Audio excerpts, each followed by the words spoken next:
It's been 50 years since Arthur Ashe won Wimbledon, and to celebrate, at the beginning of each of our daily Wimbledon pods, we're teaming up with the Arthur Ashe legacy at UCLA to share stories that bring that win to life. Enjoy the pod. And so by this time, I know that Arthur is in the finals.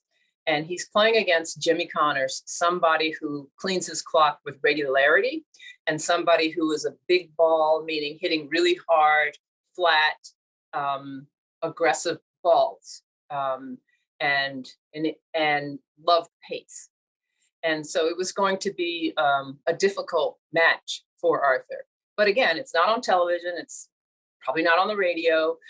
So I go out and I'm playing my match against a woman who was always, and I'm a teenager then. So I'm playing against a woman, and she was always getting to the final or doing well in ATA tournaments. So she was like the known, and I was Leslie, the young girl who I guess had potential, but hadn't maximized it yet.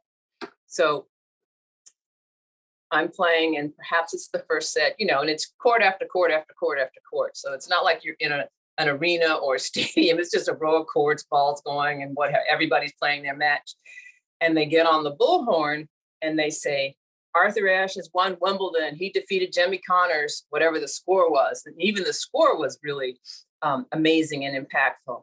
So then I just felt, you could hear the excitement, maybe people applauded or cheered or, stop their match for just a moment to enjoy that across everybody everywhere. I mean, everybody heard it, right? So now everybody's energized. And so I can distinctly remember, I'm just playing a little ATA tournament, but I'm like, okay, Arthur did, which was unthinkable, beat Jimmy Connors at Wimbledon. So I am playing against this person who's known to be playing really well. And I remember saying, if Arthur could do it, I could do it. And it was just as simple as that. And so then I beat her, just energized from that. Like, I'm going to be like Arthur. I'm talking about winning an ATA amateur tournament. I mean, it wasn't even the finals, it was like the semis, but I did win the semis. I didn't win the tournament, but it was the first time that I'd gotten that far in a big ATA tournament. And then I made my way to the finals. So. Oh my goodness. Yeah. So then after the fact, way after the fact, there was discussion about how he did it, because it probably showed on tape delay. And so in those times, there was a certain way that you were supposed to play tennis.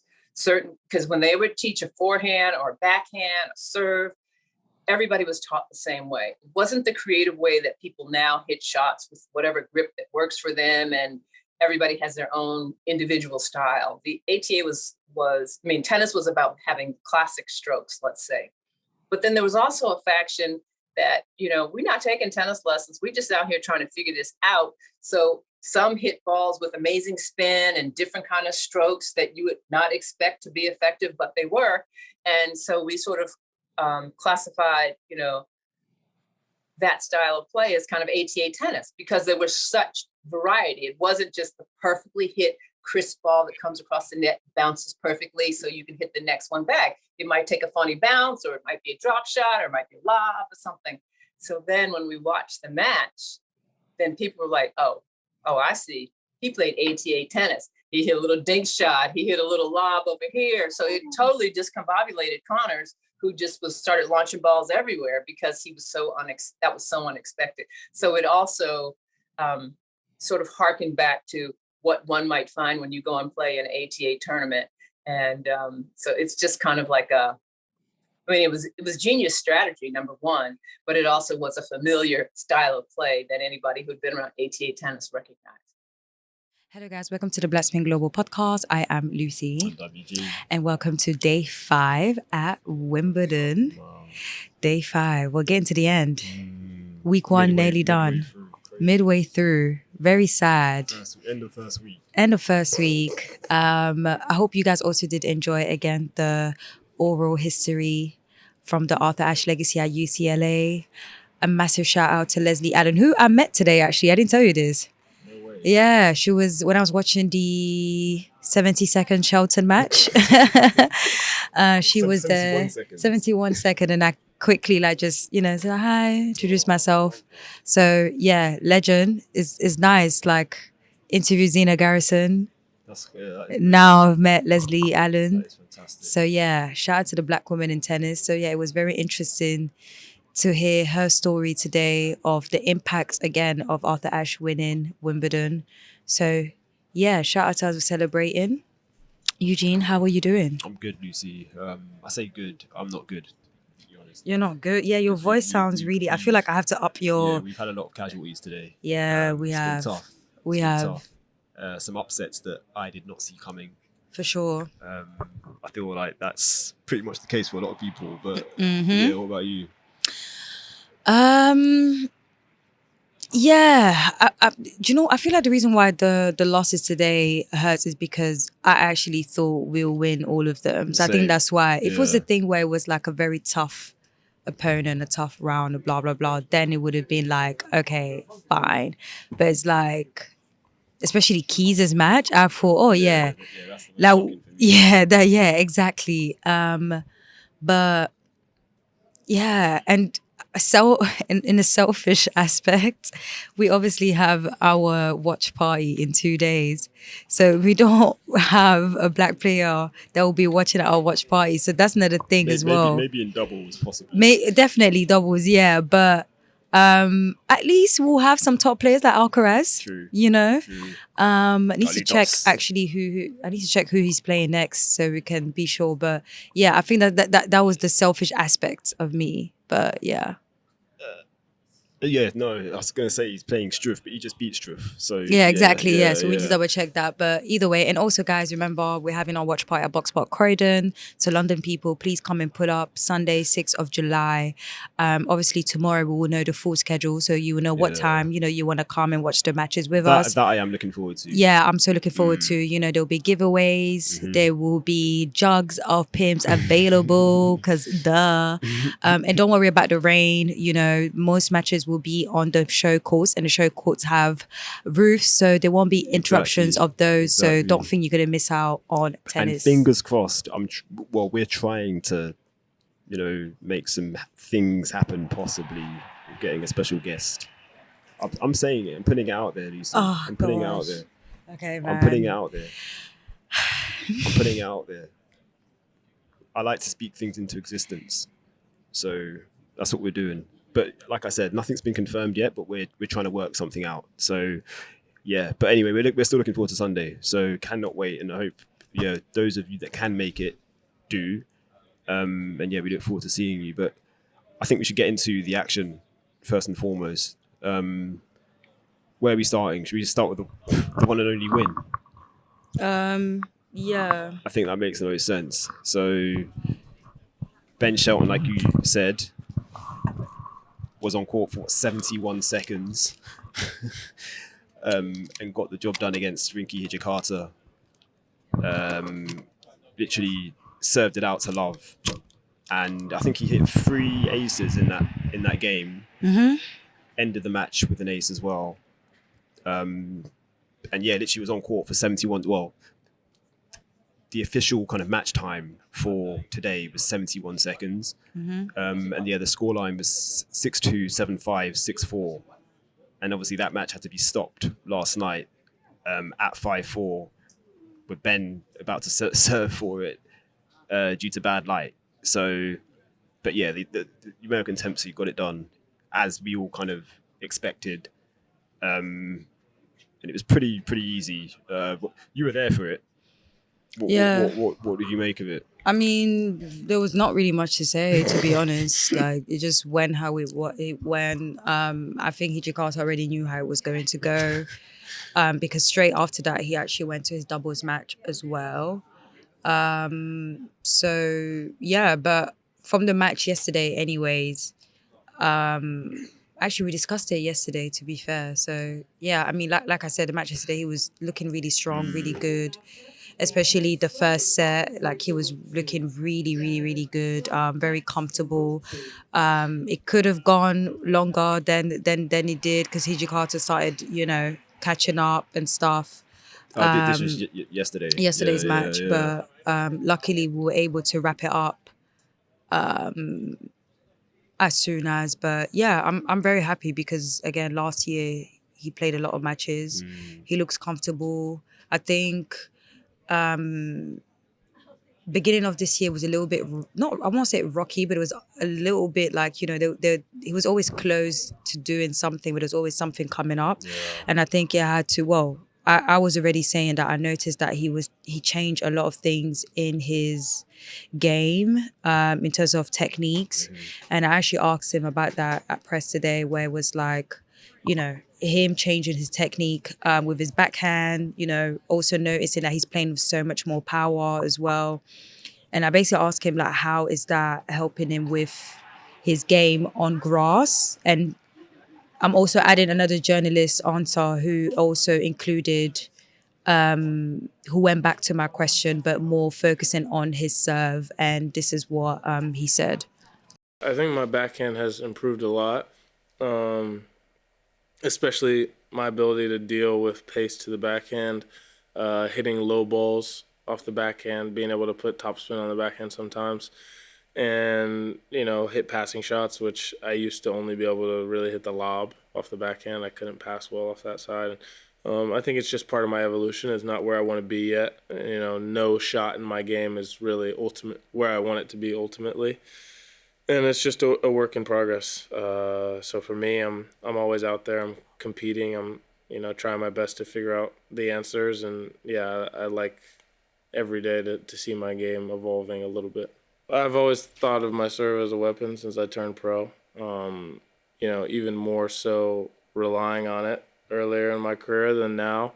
I think it's an art being able to serve on grass though, because when guys have a mindset that they're either just going to chip one side or both sides or block the return back in the court, and you're hitting big serves, but if you're not hitting spots, that ball can be low and on you, which is, you know, a ball from the baseline normally I used to not love when it was low and kind of sliding through. I would struggle with that ball. So I had to learn how to hit serves on the grass that were still effective but gave me something a little bit higher in the zone that I liked, something that I could feel confident serving and volleying on sometimes and finding forehands on the first ball.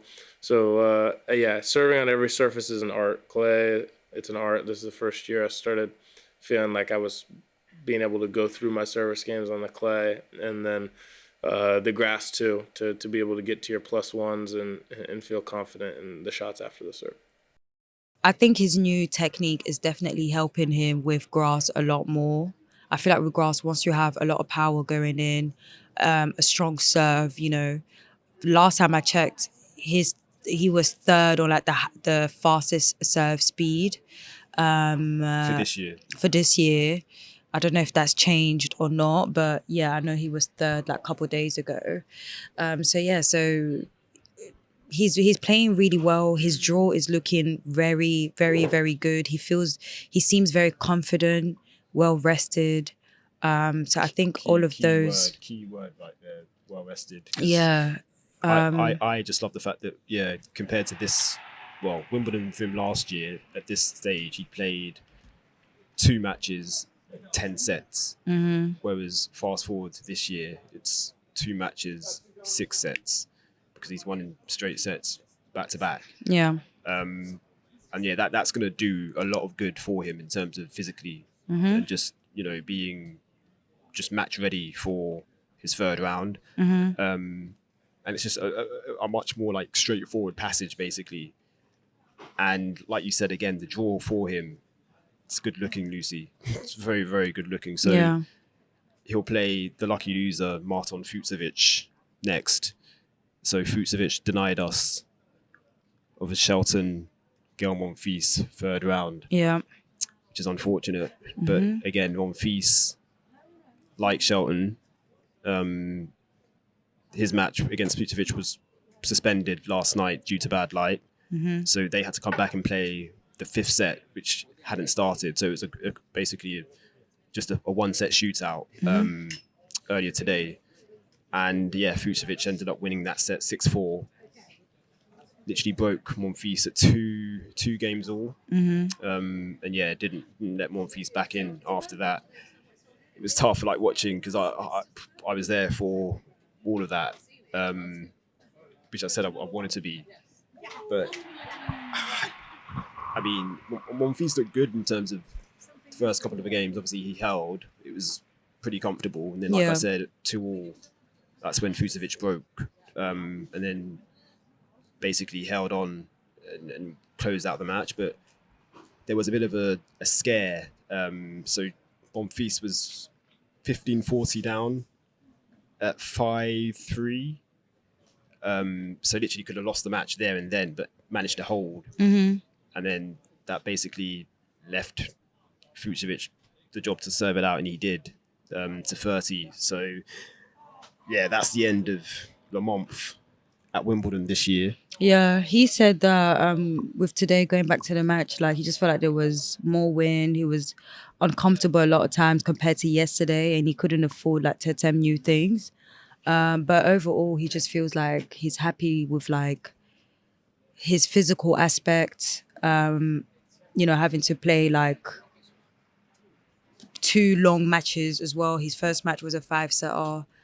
A lot of his matches, this Grand Slam, I think he's only since Australian Open, he's only played one straight sets match at a Grand Slam, which was his first round at Australian Open.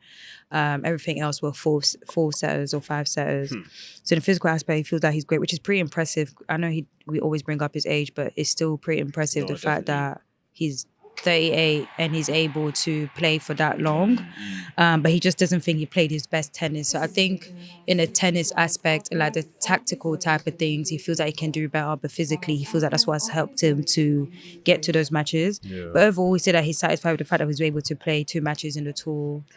He could have get knocked out the first round, especially that with so many high amounts of, top seeded, big upsets this Wimbledon. So the fact that he played for that long was still pretty good. But yeah, he also spoke about during this press what the other additional things as well. Sorry guys, I don't know if you guys can pick that up, but right now we are recording in the middle of the Sabalenka and Raducanu match.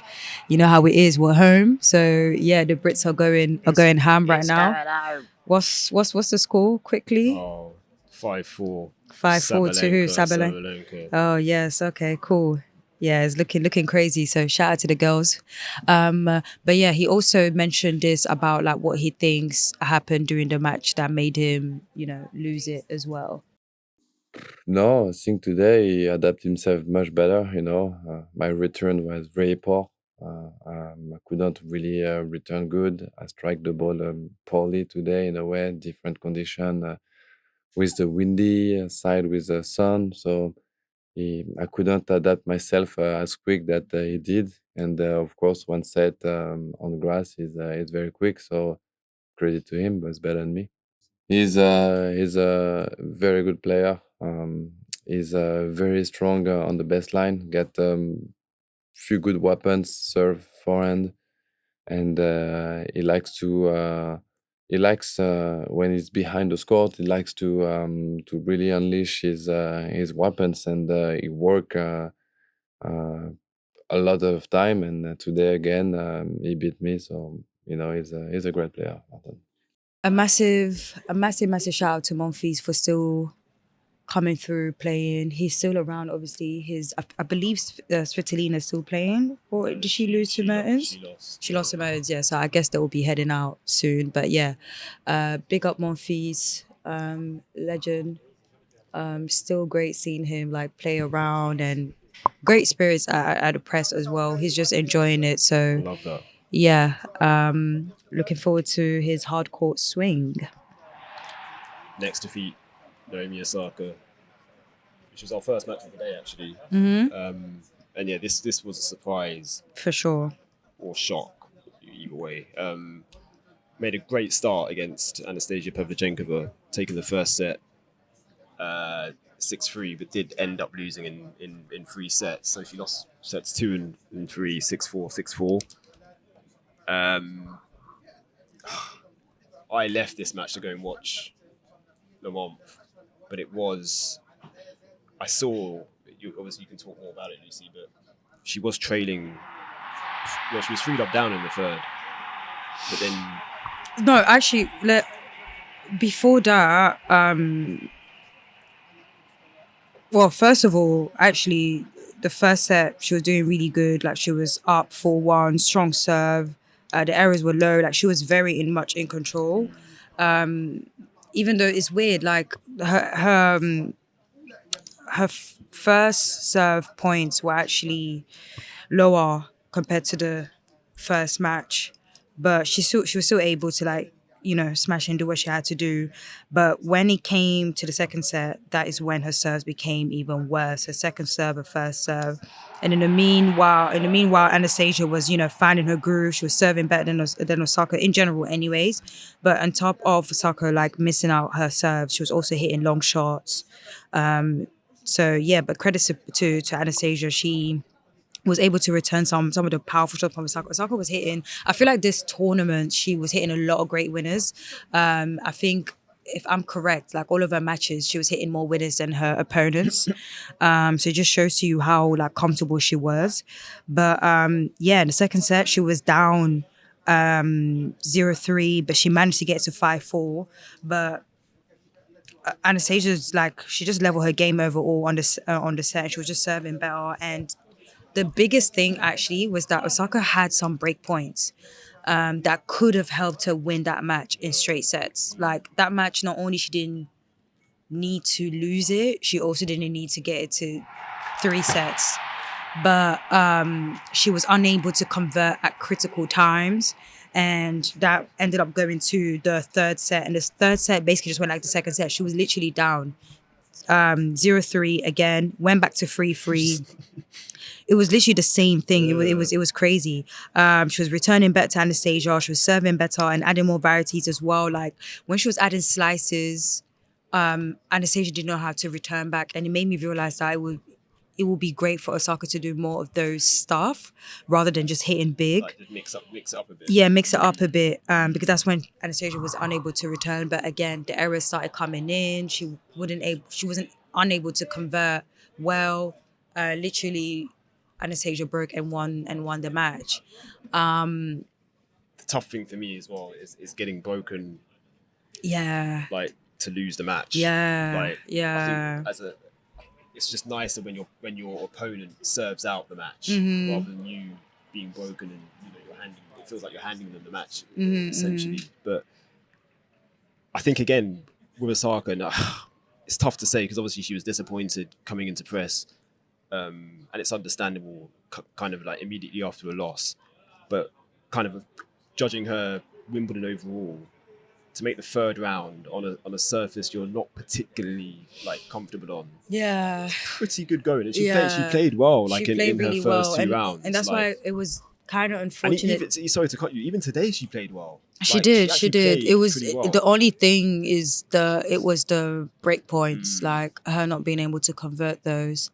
But that's why, I wish she wasn't too down on herself because she played well. But I can understand because I feel like this loss, for me personally, I feel like that was way worse than her losing the Badosa match because that one was literally like right there.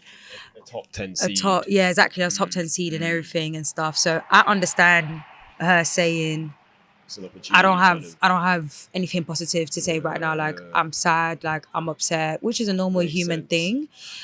She did post on her thread that she was annoyed that the tournament has only shared her conferences when she loses. No way. Yeah, she posted it on threads today, and she's right. I really wish Wimbledon actually posts the conferences just like US Open. Didn't clock that. They don't like when you go on YouTube, you don't see anything. And like if people knew the amount of conferences that they're actually missing this tournament, is in general, not just this year, just in general at Wimbledon, they'll be really surprised. And that's why I'm glad that we at least have the opportunity to share what we can share. And even that, we're limited with what we can share. We're restricted. Like there's so much more. Like if we could share the entire voice message of like some of the ones that we record on our phone, we would, but obviously we can't. But she's right because it does give an image of like she's always sad and everything when she's had like 3 presses. That was her 4th one because she had a pre-media, round 1, round 2, 3, which we missed because it was not, the schedule was not even clear properly. And she's right, because there's other ones, you know, there's fun stuff. Like, for example, her first press, I asked her about her documentary. I asked her about, you know, what happened to the flower theme. So many different stuff, like even about how she feels about grass as well.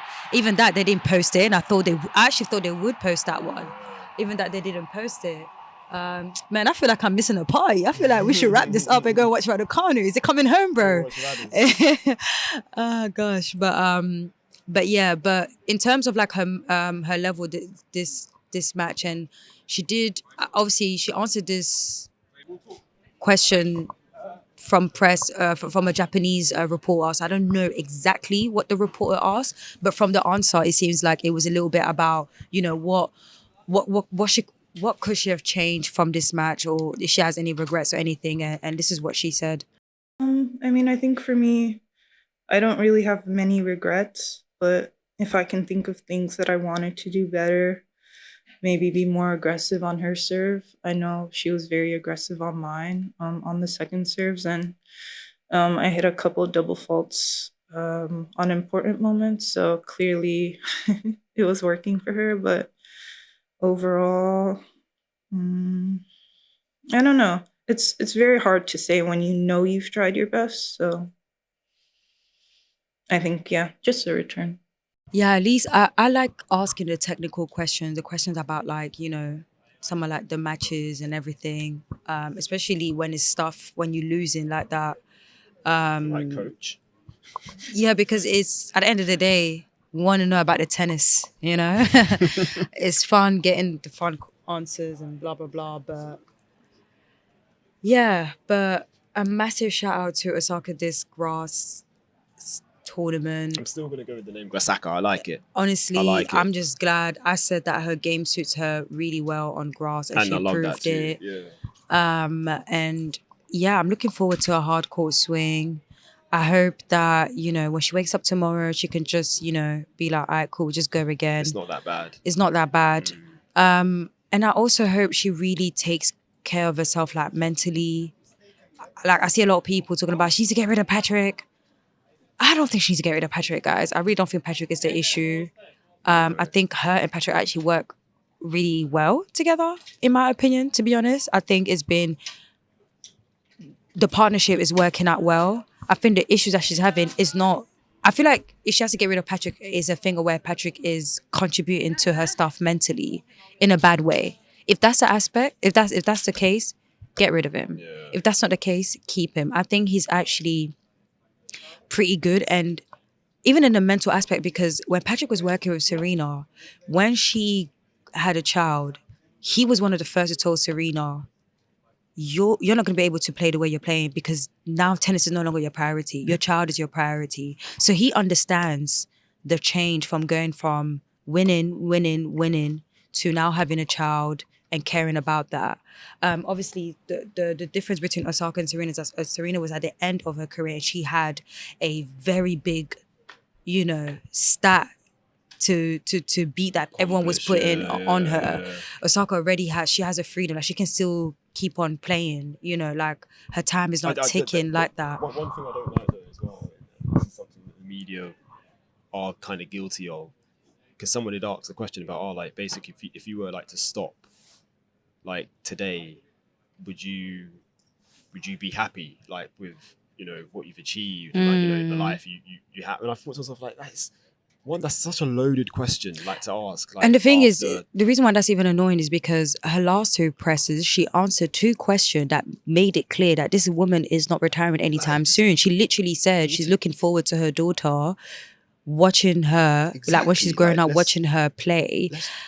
Let's drop that. Like, yeah, there's this pressure about, like, her retiring. Like, she's not 36. But then I will also say this, Lucy. I don't like it, or I don't like the fact that players are, like, kind of, I guess, encouraged to come and speak to the media, like, straight after a defeat as well. Like, I think it should be an option for them to say, you know what, I'm not feeling it. Like, I don't want to talk. Yeah. Like, and that we should just appreciate that and keep it moving. Like, this, we don't always need, like, to hear. It's because it's tough. Like, and we'll never understand how that feels because we're not tennis players. Like, but being in the room, like I felt for her basically, Of and course. that's like, yeah, it's difficult, and you can argue and say, oh, well, like she's paid obviously well to kind of like compete and all that, but don't you think it's about money, man? Like, do you get me? Like, let's be more considerate about people's feelings and like, yeah, like well-being, because it's tough. It's very, very tough. But yeah, like you just said, like she's had a good season on grass, third round for the second time in her career. Yes, she had opportunities. Yes, the draw was like, I guess, decent. But this is sport, man. Like, things happen, and yeah, she ended up losing today, but she did put up a good fight. She did, and I don't think a lot of people had her. I don't think people even were thinking about Osaka when it came to like her Wimbledon run. So the fact that she's actually made it that far, while everyone was focusing on her on clay, is still pretty good. So yeah, big up Osaka, big up to her team, and of course we'll go into the season that she's most comfortable at, and I'm really looking forward to it. She is playing in Washington. Nice. I really wish I was going to that tournament, man. It's looking so stacked. That's why you said that about 15 times. I know. Like... I need to find a way to be there. You know, unfortunately, I have work. I wish I was able to work from home. Like, there, it would have been so great. Honestly speaking, that is looking really good. It's nice when you have stacked players in a smaller tournament. Fan aspect, media aspect, even the players, they like it as well. It is a 500, so it's pretty decent. That's what I'm saying. It's a bit like how Berlin, there was literally all the top 8 WTA players at it. So yeah, so DC people, you guys are lucky as hell. I will be hating for sure as I'm in London, watching on my TV late at night. But yeah, so what are we watching tomorrow, Eugene? No, you've got one more match to talk What about. match to... Madison Keys. Oh, sorry. My bad. Yeah, sorry. And this, for me, this was the biggest upset. For sure, 100%. 6th seed, so she kind of... It's in keeping with, like we said earlier, all the top seeds falling out, like, first week. So, as things stand, and we're recording this as Aryna Sabalenka is playing, Sabalenka is the only top 10 seed left in the top half of the draw. Now Keys is out, so that kind of just that paints the picture basically. Like, it's been tough for the seeds, but no, shouts out to Laura Siegemund, man. Won that 6-3, 6-3. Missed most of the first set because I was watching Le Monf, but yeah, got there for the second. Keys breaks first game in that second set, and I thought, okay, good, we're back in business. But no, Siegemund broke back immediately and then basically never looked back after that. So yeah, the German, like, she's kind of known, and Keys did say this in her post-match press conference after winning her second round match, that yeah, she's basically expecting a lot of, like, you know, I guess for want of a better word, like mix-up tennis. Like, Siegemund basically mixes things up. She plays a lot of doubles too, Siegemund, so she's good at the net. Loves to plays with a lot of variation, drop shots. There was some really nice shot making though, to be fair. Like, I will say that, like, it was enjoyable to watch just because, like, the rallies were like kind of back and forth, and yeah, there was just like a lot of variety, like, in the points. But you can see Keys was like getting quite frustrated just because things weren't going her way. I feel like in grass though, is either your serve or give varieties that is really going to help you, like, win those matches. Because the more you watch matches and you see when people are making errors is when people are making like different type of like slices and stuff, or like hitting real I mean, like serving real big. Keys is a bigger hitter, but maybe obviously I didn't watch the match, but maybe during that match her opponent was just better at giving different type of stuff that made Keys uncomfortable. It was literally Siegemund's variety that completely threw Keys off, because yeah, she wasn't able to kind of find any rhythm. And like, Keys is very much, obviously she's a big hitter, but like she is very kind of rhythm dependent as well. Like, she needs to be in a good rhythm to kind of, I guess, take over a match, and she just wasn't able to do that. So that's why Siegemund deserves a lot of credit, because yeah, she was mixing things up and making it difficult for Keys. But for me, the biggest kind of, like, I say shock, the fact that it was a straight sets defeat. Yeah, like, at least if it was a free setter, then yeah. This is the I thing. get what So you it was mean. like, wow, the 6th seed is done in straights. Like, and I think Sigmund, this is the first time she's reached the 3rd round at Wimbledon, which is crazy considering she's 37 or 38. Basically, she's the oldest woman in the draw as well. Oh, wow. So Okay. good going for her. But again, like, it's such a, I say massive opportunity missed. Like, that's not fair, but it is. Like, in terms of Keys would have been expecting to beat Sigmund. I think we all were. But yeah, she's been clipped in straights. So Who was my pick? So tough. that's Sorry. me I'm done. very sorry. Yeah. Very sorry. Yeah. But yeah, man, that wraps up the action in terms of singles. So you just had the one victory today to report. Towards the end, it's Yeah, crazy. just like- The difference between this year and last year is crazy. Oh, like this man. time last year, we were still so stacked up, A lot going on. so many players. But I feel like the reason why I'm not too sad though is because I actually already had a feeling that this Wimbledon was going to be a mess, because last month I was looking at everyone, and I was like, bro, no one is serving properly at this moment.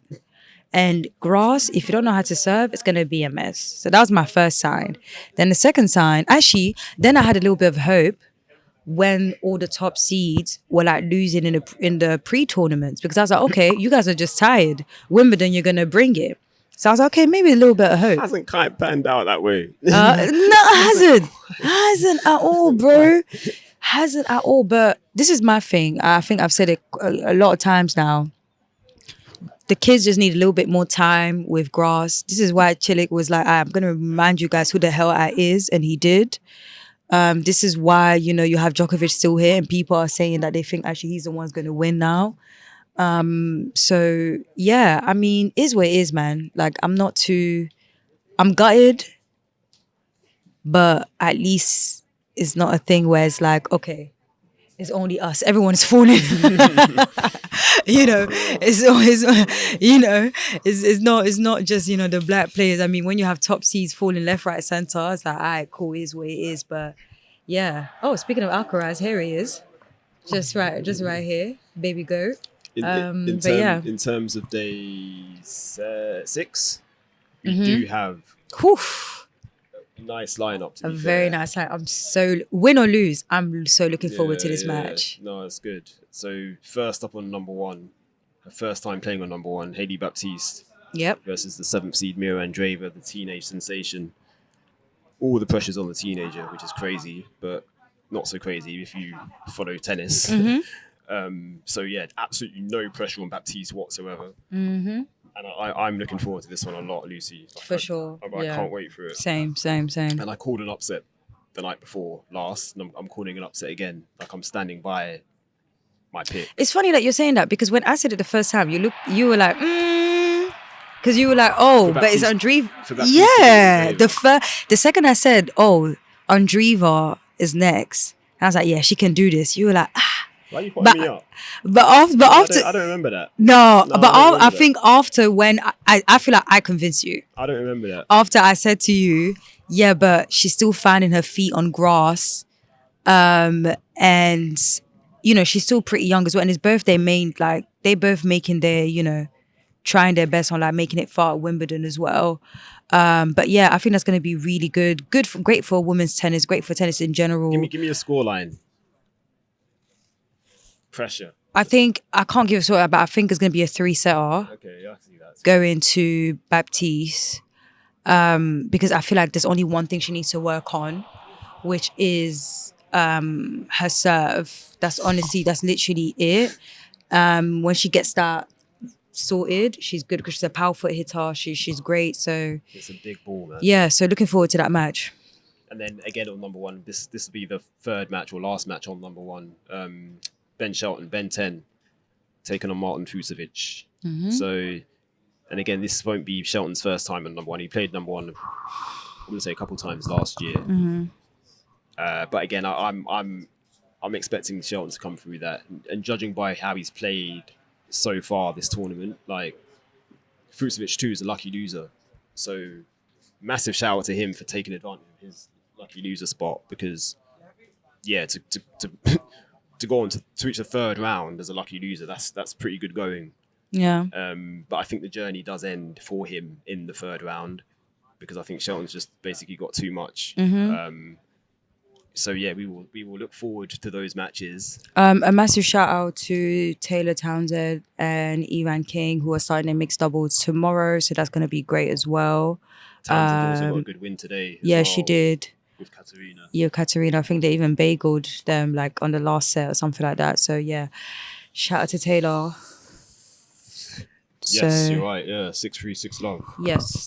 So yeah, looking forward to the matches tomorrow. So yeah, guys, make sure you stay tuned on socials, our pods, and enjoy the matches. And good luck to Emma Raducanu and Sabalenka, who are still playing right now on a tie break. Come on, Emma. So yeah, see you guys.